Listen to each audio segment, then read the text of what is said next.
жечиргоолонуп жатса, ата-энелер сабырдуу болууга тийиш. Эң эле кеңири тараган ыкма бул аны алаксытуу жана көңүлүн башка нерсеге буруу. Бул бөбөктү тынчсыздандырууга жардам берет. Ал эми бир аз чоңоюп калган куракта алаксытуу ыкмасын ынандыруу, түшүндүрүү же тикелей үйрөтүүгө алмаштырууга керек. Курчап турган дүйнөнү тааныганга жардам бергиле.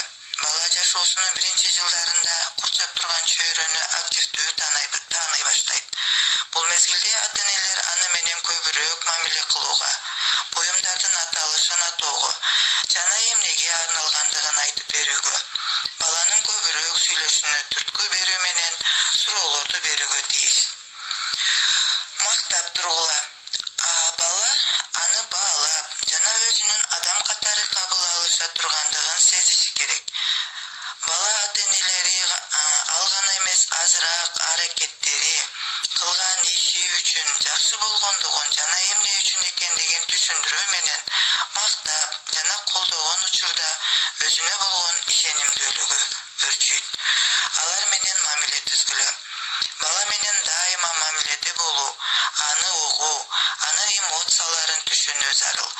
Ата-энелер менен ишенимдүү мамиле бул балага баарынан дагы көбүрөөк керек болгон нерсе.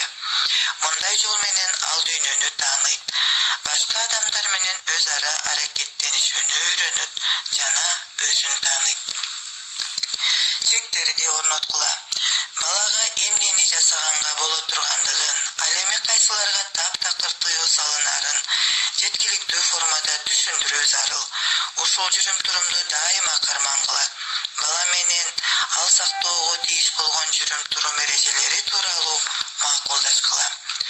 Коопсуз шарттарды түзгүлө. Бала дүйнөнү таанып жатканда дайыма кыймыл-аракетте болот. Үй шартында ал жаракат албашы үчүн балага коопсуз шарттарды түзүү абдан маанилүү. Физикалык жазалоого болбойт.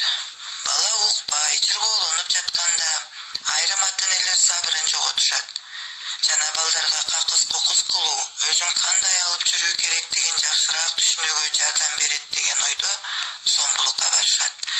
Мындай ыкма балдардын келечегине абдан терс таасирин тийгизет.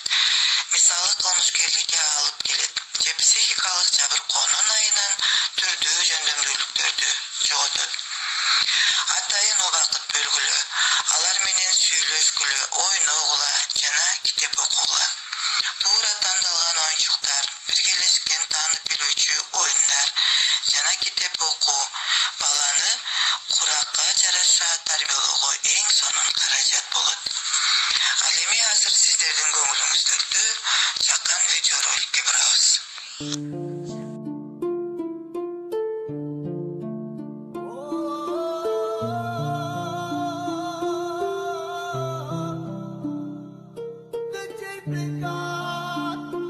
She might have